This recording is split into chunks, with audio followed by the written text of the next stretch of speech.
Hello student, I am Lakhvir Sodhi, working as an assistant professor in modern group of colleges in mechanical department. तो जो subject आज हम पढ़ेंगे that is basic thermodynamics and जो topic इसमें आज हम कवर करेंगे that is the remaining part of basic concept. तो सबसे पहले स्टार्ट करते हैं हम क्वासी-स्टैटिक प्रोसेस से। आप जैसे कि देख सकते हैं इसकी डेरिवेशन जिस डेफिनेशन में हमने लिखा है कि when a process is carried out in such a way that every instant the system deviation from the thermodynamic equilibrium is infinitesimal then the process is known as quasi-static process and each state in the process may consider as an equilibrium state। तो according to definition quasi static process क्या होता है कि मान लो कि एक cylinder में हमारे एक फ्लूइड है जो कि एक प्रेशर के अंडर है, W प्रेशर के अंडर। जैसे कि हम नेक्स्ट स्लाइड में देखते हैं उससे आपको अच्छी तरह से पता चल जाएगा। ये देखिए यहाँ पे एक सिलेंडर में एक गैस है under influence of pressure W, ठीक है। W प्रेशर है और अंदर है गैस और उसमें प्रेशर है P1, volume T1 and temperature T1। अब इस स्टेट में हमारी जो गैस है ये थर्मली इक्विलिब्रियम स्टेट में है, ठीक है। तो अगर हम वेट को रिलीज़ कर दें, ठीक है, वेट को रिलीज़ कर दें तो जो हमारा जो पिस्टन है, आप यहाँ पे पिस्टन देख सकते हैं, ये पिस्टन हमारा स्टॉप पे आके रुक जाएगा और अंदर वाला जो हमारा प्रेशर, वॉल्यूम और टेम्परेचर ऑफ गैस है जो कि अभी तक थर्मली इक्विलिब्रियम में था वो अनस्टेबल हो जाएगा, ठीक है। अनस्टेबल हो जाएगा कुछ देर के लिए और जब हमारा पिस्टन स्टॉप पे आके रुक जाएगा तो कुछ देर के बाद हमारा प्रेशर, वॉल्यूम और टेम्परेचर जो है वो अगेन इक्विलिब्रियम स्टेट पे आ जाएगा, ठीक है। तो क्वासी-स्टैटिक क्या होता है कि फर्स्ट स्टेट पे भी हमारा जो प्रेशर, वॉल्यूम, टेम्परेचर है ये स्टेबल है, ठीक है। और सेकंड स्टेज हम मान लेंगे जब हमारा पिस्टन यहाँ पे स्टॉप पे आके रुक जाएगा। एट दैट टाइम भी इसमें जो प्रेशर, वॉल्यूम, टेम्परेचर है कुछ टाइम के बाद थर्मली इक्विलिब्रियम हो जाएगा। तो इन दोनों के बीच में जो स्टेट है एट दैट टाइम जो हमारा प्रेशर, वॉल्यूम और टेम्परेचर होगा वो हमारा जो अनस्टेबल रहेगा, ठीक है। तो उसको हम बोलते हैं कि ये हमारा क्वासी-स्टैटिक जो फॉलो कर रहा है, क्योंकि दो स्टेज पे जो हमारा अंदर का फ्लूइड है वो स्टेबल है बट बीच में से जब हमने वेट रिलीज़ किया था तब ये अनस्टेबल था, ठीक है। जैसे कि हम इस स्लाइड में देख सकते हैं, ठीक है। जो पहला प्रेशर वॉल्यूम डायग्राम है, ठीक है, ये किसका है? ये प्रेशर वॉल्यूम डायग्राम है जब हम फर्स्ट स्टेज में थे। जैसे कि ये है फर्स्ट स्टेज हमारी है जब पिस्टन नीचे है, ठीक है, प्रेशर ज़्यादा है, वॉल्यूम कम है, ठीक है। जब हमने रिलीज़ कर दिया वेट को तब पिस्टन अपवर्ड मूव करेगा, तब क्या होगा, प्रेशर जो हमारा वो कम हो जाएगा और वॉल्यूम जो हमारा डिक्रीज़ हो जाएगा। तो उसकी जो प्रेशर वॉल्यूम डायग्राम बनेगी वो कुछ ऐसे बनेगी। P1 जब हमारा वेट हमारे फ्लूइड के ऊपर है एट दैट टाइम जो प्रेशर होगा that is P1 and volume V1। जब हम प्रेशर रिलीज़ कर देंगे तो हमारा प्रेशर जो है, हमने वेट रिलीज़ कर दिया, प्रेशर हमारा कम हो जाएगा और वेट हमारा जो वो जो हमारा वॉल्यूम है वो इंक्रीज़ हो जाएगा। ठीक है, तो कुछ इस तरह से ये हमारा प्रेशर वॉल्यूम जो लाइन जो होगी वो ड्रॉ होगी। ठीक है, ये हो गया इनिशियल स्टेट से फाइनल स्टेट, जब हमारा वेट एकदम से रिलीज़ होगा। ठीक है, अब हमने करना क्या है कि नंबर ऑफ वेट जो है वो रखने हैं अपने पिस्टन पे। ठीक है, नंबर ऑफ वेट हम अपने पिस्टन पे रखेंगे तब हमारा प्रेशर आ जाएगा P1, जैसे कि हमारी दूसरी प्रेशर वॉल्यूम डायग्राम में लिखा है, प्रेशर P1 हो जाएगा और वॉल्यूम V1 सिमिलर। अब हम क्या करेंगे कि अपने जो वेट्स हैं स्मॉल पीसेस में उस वेट को रिलीज़ करेंगे।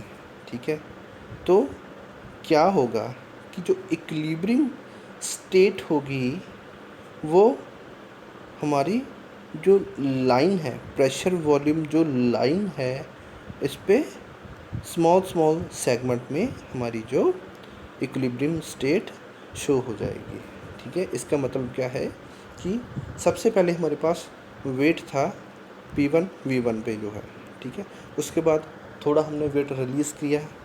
ठीक है, उस प्रोसेस के बीच में हमारी जो गैस होगी अंदर कुछ देर के लिए थर्मली इक्विलिब्रियम नहीं रहेगी और अगेन नेक्स्ट जो डॉट है उस स्टेट पे आके हमारी जो गैस है वो थर्मली इक्विलिब्रियम स्टेट में आ जाएगी।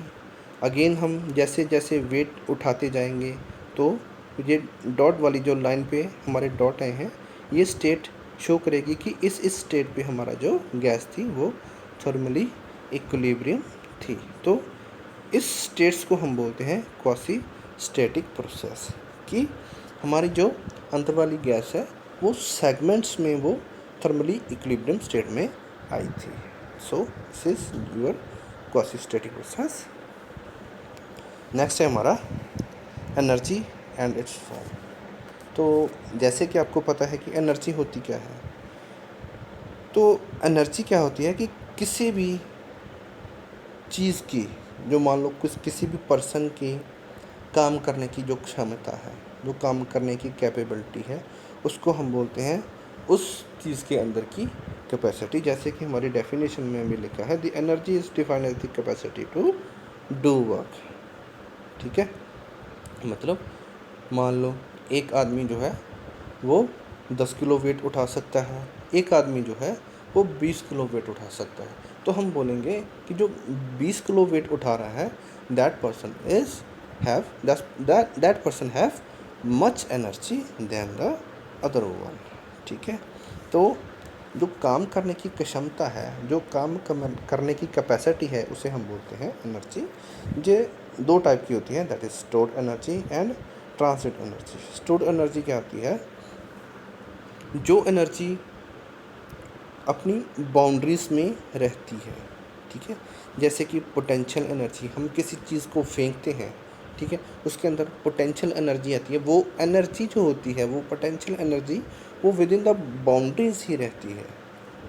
ठीक है, वो बाउंड्रीज में ही रहती है, वो बाउंड्री क्रॉस नहीं करती। जैसे कि काइनेटिक एनर्जी होती है, internal energy, that are the example of store energy.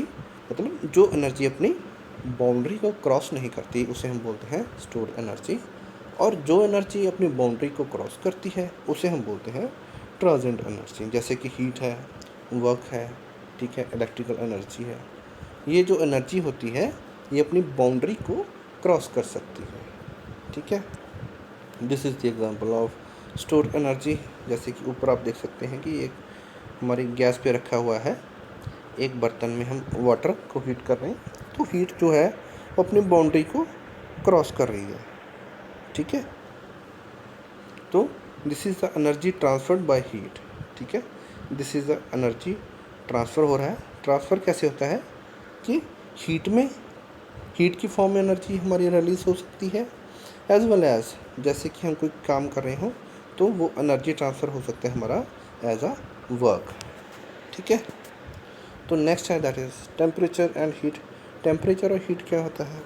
जैसे कि हमारी डेफिनेशन में लिखा है, heat is defined as the energy transferred without transfer of mass across the boundary of the system because of temperature difference between the system and surrounding.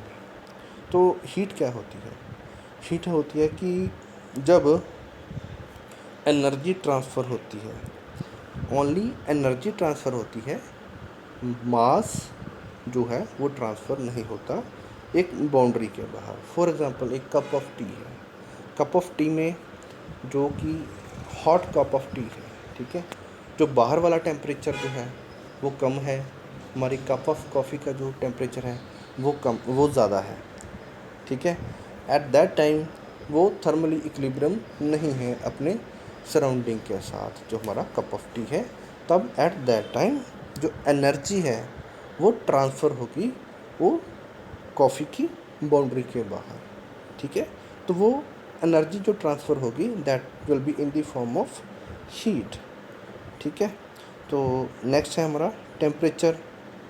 Temperature जो है ये क्या होता है कि किसी भी ऑब्जेक्ट में कितनी इंटेंसिटी में अंदर हीट है उसे हम बोलते हैं टेम्परेचर, और इसे हम मेजर करते हैं अपने थर्मामीटर जैसे हो गया उसकी हेल्प से, ठीक है। मतलब किसी भी ऑब्जेक्ट के अंदर हीट कितनी इंटेंसिटी में है, ठीक है। अगर कम है, ठीक है, तो उसे हम कम टेम्परेचर बोलेंगे। अगर सराउंडिंग से भी कम है तब उसे हम बोलेंगे कि ये ठंडी चीज़ है। अगर सराउंडिंग से ज़्यादा है, बहुत ज़्यादा है, तब हम उसे बोलेंगे कि the temperature of the object is much more than the surrounding. Next is your microscopic and macroscopic approach. तो सबसे पहले पढ़ेंगे हम माइक्रोस्कोपिक अप्रोच क्या होती है। माइक्रोस्कोपिक अप्रोच होती है जैसे कि कोई ऑब्जेक्ट है, ठीक है, उसकी हमने स्टडी करनी है, ठीक है। तो हम उस स्ट्रक्चर को, उस ऑब्जेक्ट को बहुत छोटे छोटे लेवल में, बहुत छोटे छोटे पार्ट्स में डिवाइड कर लेंगे, ठीक है, और मॉलिक्यूलर लेवल पे जाके हम उसे डिवाइड कर लेंगे, और तब by the using of statistical method जब जो हम उसकी स्टडी करते हैं, ठीक है, उस ऑब्जेक्ट के मॉलिक्यूलर लेवल तक जाके जब हम उसकी स्टैटिस्टिकल एनालिसिस करते हैं, तो उस प्रोसेस को हम बोलेंगे कि हम उस ऑब्जेक्ट की माइक्रोस्कोपिक स्टडी कर रहे हैं। मतलब मॉलिक्यूलर लेवल पे जाके बहुत डिस्क्रीट पार्ट में डिवाइड करके उस ऑब्जेक्ट की हम स्टडी कर रहे हैं, तब उसको हम बोलेंगे कि ये this is a microscopic approach से हम इस ऑब्जेक्ट की स्टडी कर रहे हैं। जैसे कि इम्पल्स होती है, काइनेमेटिक एनर्जी होती है, काइनेटिक एनर्जी होती है, ठीक है, इसको हम रीड करते हैं माइक्रोस्कोपिक अप्रोच में। नेक्स्ट जो होती है मैक्रोस्कोपिक। जो हमारा मैक्रोस्कोपिक है वो क्या होता है कि जो सेगमेंट तो हम इसमें भी करते हैं, ठीक है, बट वो उतने लो लेवल पे, जो हमारा इतने छोटे लेवल पे हमारा जो सेगमेंटेशन हम उसकी नहीं करते, हम कुछ उसके एक ग्रुप्स बना लेते हैं, तब उसकी जब स्टडी करते हैं तब हम उसे बोलते हैं कि this is a macroscopic approach, ठीक है। फॉर एग्जांपल हमने किसी चीज़ का मास देखना है, ठीक है, मास देखना है, मान लो एक बॉक्स में बॉल्स पड़ी हैं, ठीक है, तो हमने उसका मास देखना है, ठीक है। हमारे पास एक मान लो वेइंग मशीन जो है दैट इज़ कैपेबल नहीं है कि वो 10 किलो से ज़्यादा वेट को मेजर कर सके, ठीक है। तब हम उसकी स्टडी के लिए हम यूज़ करेंगे मैक्रोस्कोपिक अप्रोच, ठीक है। मैक्रोस्कोपिक अप्रोच में क्या करेंगे, हम एक बॉल निकाल लेंगे, ठीक है, उसका वेट कर लेंगे, ठीक है। उसका वेट करने के बाद अब हम देखेंगे कि अंदर बॉल्स कितनी हैं, ठीक है। तो क्या करेंगे, उस बॉल के वेट को हम नंबर ऑफ़ बॉल के साथ मल्टीप्लाई कर देंगे, तो हमारे पास जो वेट ऑफ बॉल्स आ जाएगा। ठीक है, तो मतलब इसमें हम स्टडी को बहुत माइन्यूट पार्टिकल्स तक नहीं लेके जाते। ठीक है, इसे हम बोलते हैं मैक्रोस्कोपिक अप्रोच। ठीक है, ये जो डिफरेंस है हमारा मैक्रोस्कोपिक और माइक्रोस्कोपिक में। ठीक है, जैसे माइक्रोस्कोपिक अप्रोच है ये मॉलिक्यूलर लेवल तक जाता है।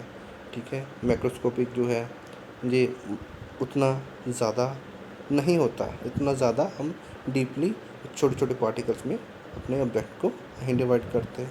ठीक है, तो ये जो हमारे डिफरेंस हैं अपने माइक्रोस्कोपिक अप्रोच और मैक्रोस्कोपिक अप्रोच के। ठीक है, नेक्स्ट है हमारे पास कंसेप्ट ऑफ कॉन्टिनम। कॉन्टिनम क्या होता है, जैसे कि हमारी डेफिनेशन में भी लिखा है, the system can be regarded as continuum. The system is suppose to contain continuous distribution of matter. There is no void and cavities present. The pressure, temperature, density and other properties are average value of action of several molecules and atom. This kind of idealization is a must for solving most of the problem. Sorry. ठीक है, तो अब हम देखेंगे कि concept of continuum क्या होता है। Concept of continuum is similar like macroscopic approach, not micro. This is a macroscopic approach, जिसमें कि क्या क्या होता है कि अगर हमने एक ऑब्जेक्ट की स्टडी करनी है, ठीक है, तो उस ऑब्जेक्ट को हम नंबर ऑफ सेगमेंट में डिवाइड कर लेंगे। ठीक है, नंबर ऑफ सेगमेंट वो मॉलिक्यूलर लेवल पे नहीं होगा। ठीक है, और एक चीज़ हम और इसमें अज्यूम करके चलते हैं कि ये जो हमारी सेगमेंटेशन है, जो हम डिवाइडेशन कर रहे हैं अपने ऑब्जेक्ट की, वो थ्रू आउट द ऑब्जेक्ट जो होगी वो कंटिन्यूस होगी, उसमें किसी भी तरह की कैविटीज या होल्स जो है उसको हम अवॉइड कर देंगे। ठीक है, तो उस सेगमेंटेशन को लेके जब हम स्टडी करते हैं कि उसका प्रेशर कितना होगा, temperature, density and other properties, ठीक है, तो उस सेगमेंट की हम एक वैल्यू निकाल लेंगे। ठीक है, और जितने सेगमेंटेशन किए हैं उनके साथ डिवाइड कर देंगे तो हमारे पास एक ऑब्जेक्ट की वैल्यू हो जाएगी। This is similar like macroscopic approach. तो जैसे कि प्रेशर, टेम्परेचर, डेंसिटी हमें पूरे ऑब्जेक्ट की निकालने की ज़रूरत नहीं पड़ती, तब हम उसे एक एवरेज वैल्यू ले लेते हैं अपने कॉन्सेप्ट ऑफ कॉन्टिनम में। ठीक है, तो this is a macroscopic approach of study of an object. ठीक है, नेक्स्ट है हमारा ज़ीरोथ लॉ ऑफ थर्मोडायनामिक्स।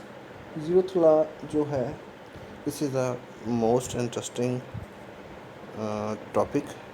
ठीक है, तो आसान भी है पढ़ने में। ठीक है, तो ज़ीरोथ लॉ क्या कहता है कि मान लो दो बॉडीज़ जो हैं वो कांटेक्ट में हैं, ए और बी। ठीक है, दो कांटेक्ट में हैं और वो थर्मली भी इक्विलिब्रियम स्टेट में है। ठीक है, मान लो उन दोनों में किसी भी तरह का हीट जो है वो ट्रांसफ़र नहीं हो रही। एट दैट टाइम हमने एक और object, this is a C object, उनके साथ कांटेक्ट में ला दिया। ठीक है, तब क्या होगा कि जो ए, बी और सी में जो फ्लो ऑफ हीट है वो ट्रांसफ़र होना शुरू हो जाएगा विद सी। ठीक है, और ये कब तक होता रहेगा, flow of transfer, flow of energy transfer और टेम्परेचर ट्रांसफ़र, जब तक कि ये तीनों आपस में भी थर्मली इक्विलिब्रियम नहीं हो जाते। ठीक है, this is your zeroth law of thermodynamics, जिसके अकॉर्डिंग टू जो स्टेटमेंट है इसकी, if A and B bodies are thermally equilibrium, when a third body C comes in contact with both of A and B, तो इनमें heat transfer तब तक होता रहेगा जब तक कि ये तीनों आपस में थर्मली इक्विलिब्रियम नहीं हो जाते। This is your zeroth law of thermodynamics. Next is your concept of thermal equilibrium and principle of thermometry. तो थर्मल इक्विलिब्रियम क्या होता है, जैसे कि हमने जीरोथ लॉ में पढ़ा है कि जब दो बॉडीज कांटेक्ट में हैं, ठीक है, दो बॉडी जो कांटेक्ट्स में है, एक का टेम्परेचर कम है, एक का टेम्परेचर ज़्यादा है, ठीक है, तो जब दो बॉडी कांटेक्ट में आएंगी तो जो हमारा टेम्परेचर है, जो हमारी हीट है, ये फ्लो करती है हाई से लो तक, ठीक है, हाई हीट से लो हीट तक ये जो फ्लो करती हैं, ठीक है। और ये कब तक फ्लो होता रहेगा, जब तक कि दोनों बॉडीज़ का टेम्परेचर सेम नहीं हो जाता, ठीक है। जब दोनों बॉडी का टेम्परेचर सेम हो गया, एट दैट टाइम जो फ्लो ऑफ हीट होगा वो रुक जाएगा, ठीक है। At that time our body will be thermally equilibrium, ठीक है। तो थर्मल इक्विलिब्रियम क्या हुआ, जब दो बॉडी आपस में कांटेक्ट में है और दोनों में किसी भी तरह का जो हीट का वो फ्लो या एनर्जी का फ्लो नहीं हो रहा, तब हम उसे कहेंगे थर्मली इक्विलिब्रियम। और थर्मोमीट्री ये क्या है, ये टेम्परेचर मेजर करने का एक जो है वो डिवाइस होती है, जैसे कि थर्मोमीटर हो गया, ठीक है। And thank you very much.